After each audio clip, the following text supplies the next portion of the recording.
Olá, Raquel Brito, neuropsico, idealizadora do grupo de estudos com a leitura coletiva Neuropsico em Ação, com vocês para mais um momento de leitura coletiva com o livro da vez, O Poder do Hábito, de Charles Duhigg.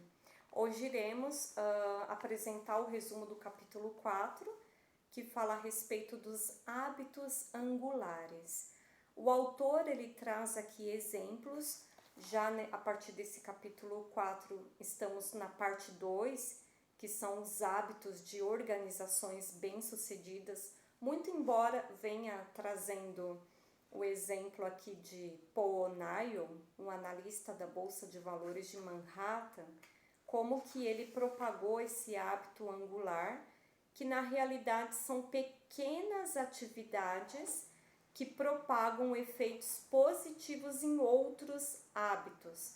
Então, a meta dele era índice zero de acidentes, então ele colocou a meta na empresa como segurança de trabalho e isso acabou projetando nessas pessoas outros hábitos. Então, especialmente hábitos realizados no início do dia, projeta na mente a sensação de vitória e de cumprimento de tarefa.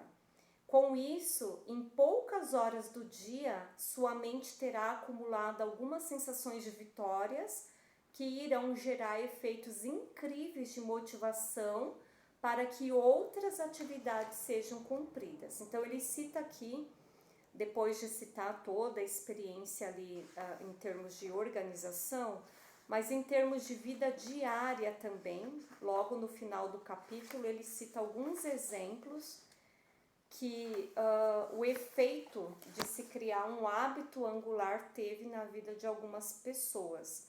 Por exemplo, famílias com o hábito de jantar juntas. Parece algo básico, simples, mas qual é esse efeito? Educar crianças com melhor aptidões para lições de casa, melhores notas, maior controle emocional e mais confiança. Arrumar a cama toda manhã é correlacionado com uma produtividade melhor, uma maior sensação de bem-estar e maior aptidão para se manter dentro do orçamento. Não que uma refeição em família ou uma cama arrumada cause melhores notas ou menos despesas supérfluas, mas de algum modo essas mudanças iniciais deflagram reações em cadeia que ajudam outros bons hábitos se firmarem. Então, por isso que tem esse nome, hábitos angulares. Pequenas atividades que propagam a sensação de vitória. Se você se focar em mudar ou cultivar hábitos angulares, pode gerar mudanças disseminadas. No entanto, identificar hábitos angulares é uma tarefa complicada. Para encontrá-los, você tem que saber onde procurar.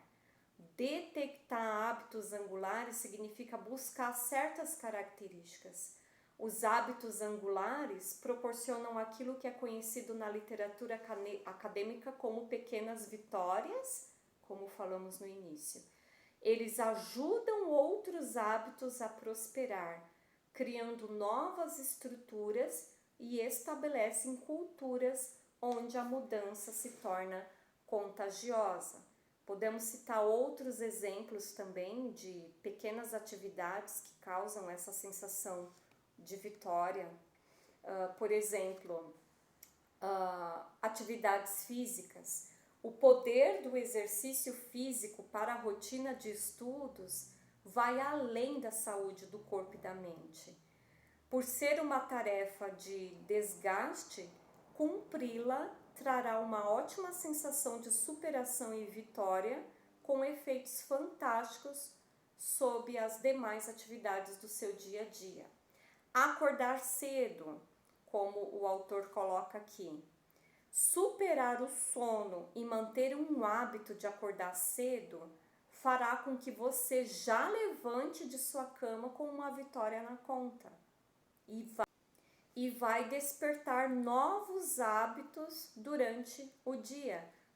Pequenas vitórias, hábitos angulares, pequenas vitórias, que irá proporcionar então resultados incríveis. É o que Charles Duhigg nos passa então aqui nesse capítulo 4. Então eu fico por aqui, até um próximo momento.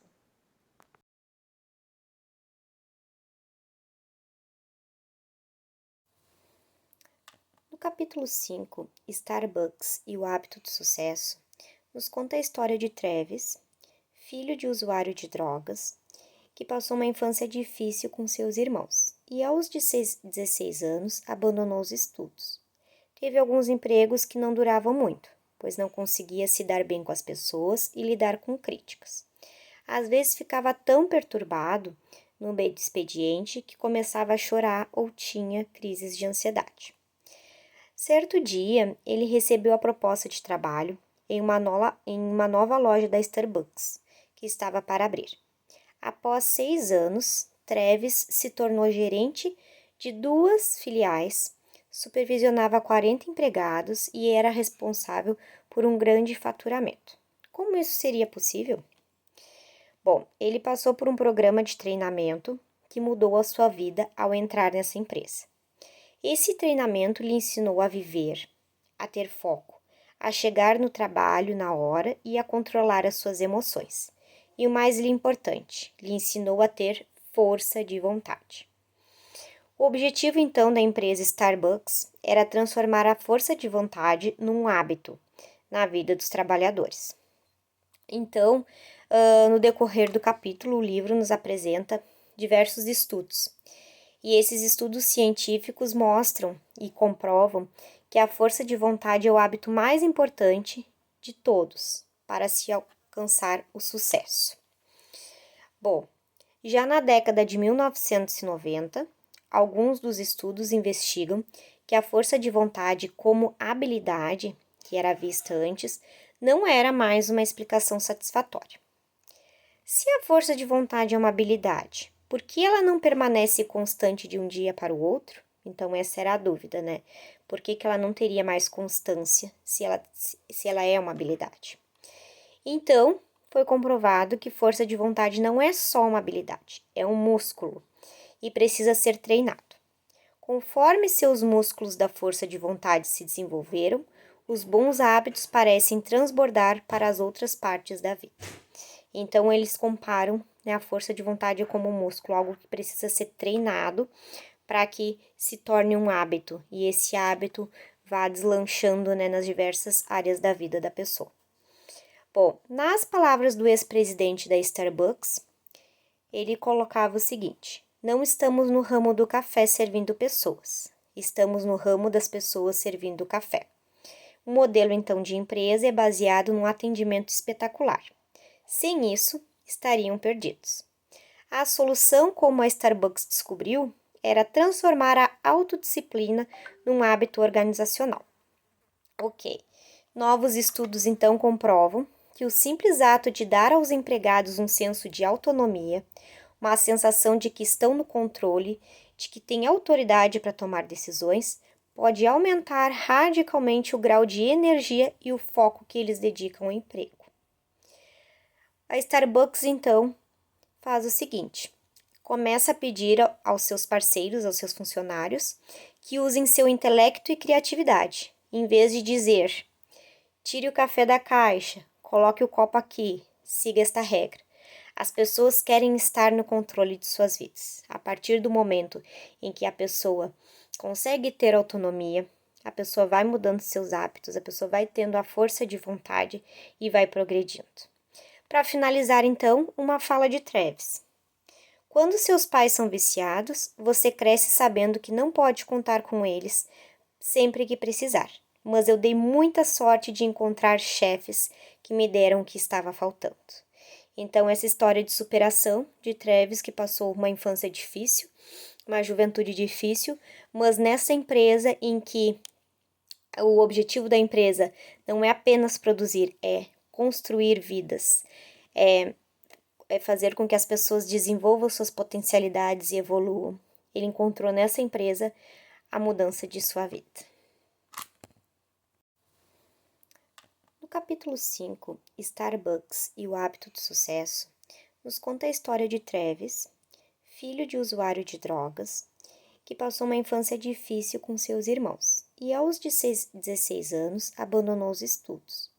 Teve alguns empregos que não duravam muito, pois não conseguia se dar bem com as pessoas e lidar com críticas. Às vezes ficava tão perturbado no meio do expediente que começava a chorar ou tinha crises de ansiedade. Certo dia, ele recebeu a proposta de trabalho em uma nova loja da Starbucks, que estava para abrir. Após 6 anos, Travis se tornou gerente de 2 filiais, supervisionava 40 empregados e era responsável por um grande faturamento. Como isso seria possível? Bom, ele passou por um programa de treinamento que mudou a sua vida ao entrar nessa empresa. Esse treinamento lhe ensinou a viver, a ter foco, a chegar no trabalho na hora e a controlar as suas emoções. E o mais importante, lhe ensinou a ter força de vontade. O objetivo, então, da empresa Starbucks era transformar a força de vontade num hábito na vida dos trabalhadores. Então, no decorrer do capítulo, o livro nos apresenta diversos estudos. E esses estudos científicos mostram e comprovam que a força de vontade é o hábito mais importante de todos para se alcançar o sucesso.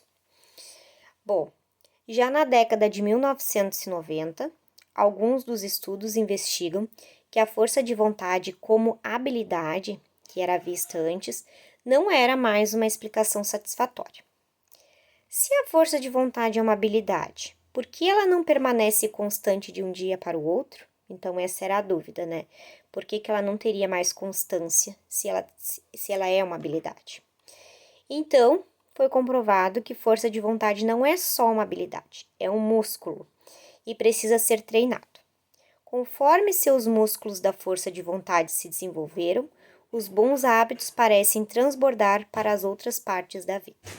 Então, eles comparam, né, a força de vontade como um músculo, algo que precisa ser treinado para que se torne um hábito e esse hábito vá deslanchando, né, nas diversas áreas da vida da pessoa. Bom, nas palavras do ex-presidente da Starbucks, ele colocava o seguinte: não estamos no ramo do café servindo pessoas, estamos no ramo das pessoas servindo café. O modelo, então, de empresa é baseado num atendimento espetacular. Sem isso, estariam perdidos. A solução, como a Starbucks descobriu, era transformar a autodisciplina num hábito organizacional. Ok, novos estudos, então, comprovam que o simples ato de dar aos empregados um senso de autonomia, uma sensação de que estão no controle, de que têm autoridade para tomar decisões, pode aumentar radicalmente o grau de energia e o foco que eles dedicam ao emprego. A Starbucks, então, faz o seguinte: começa a pedir aos seus parceiros, aos seus funcionários, que usem seu intelecto e criatividade, em vez de dizer: tire o café da caixa, coloque o copo aqui, siga esta regra. As pessoas querem estar no controle de suas vidas. A partir do momento em que a pessoa consegue ter autonomia, a pessoa vai mudando seus hábitos, a pessoa vai tendo a força de vontade e vai progredindo. Para finalizar, então, uma fala de Travis. Quando seus pais são viciados, você cresce sabendo que não pode contar com eles sempre que precisar. Mas eu dei muita sorte de encontrar chefes que me deram o que estava faltando.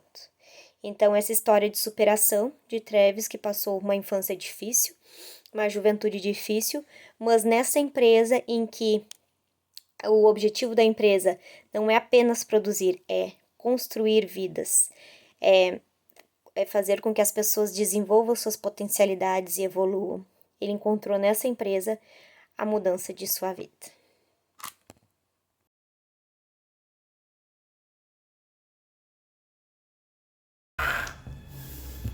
Olá pessoal, tudo bem com vocês? Eu sou Silvinha Pimentel, psicopedagoga e neuropsicopedagoga e participo do grupo Neuropsico em Ação, da Raquel Brito. Estamos fazendo a leitura dessa vez do livro O Poder do Hábito, e eu fiquei com o capítulo 6, que tem como tema O Poder de uma Crise. O livro é de autoria de Charles Duhigg. Esse tema fala de várias histórias, mas eu escolhi falar da história de um senhor de 86 anos. Ele sofreu uma queda em sua residência e teve que ir para o hospital Rhode Island, nos Estados Unidos. Chegando lá, perceberam que ele estava com um hematoma subdural e teve que fazer uma cirurgia imediatamente. Nessa época, o hospital estava passando por uma tensão muito grande, muitas picuinhas, muitas inimizades entre enfermeiros e médicos. Mas mesmo assim, durante esta tensão, a cirurgia foi feita. Acontece que fizeram a cirurgia do lado errado. Quando perceberam o erro, tiveram que corrigir imediatamente, indo fazer do lado correto, do lado certo, mas infelizmente o paciente, para a tristeza de todos e da família, mais da família, o paciente não resistiu. O paciente veio a óbito e o cirurgião foi demitido. E esse hospital começou cada vez mais, tendo mais problemas, mais crises entre os funcionários, entre enfermeiros e médicos. Um repórter entrevistou um enfermeiro do hospital e ele falou ao repórter, o enfermeiro falou ao repórter, que os médicos desse hospital tratavam eles como se eles fossem um nada, como se eles não existissem, como se o trabalho deles não valesse nada. O tempo foi passando e as coisas foram acontecendo e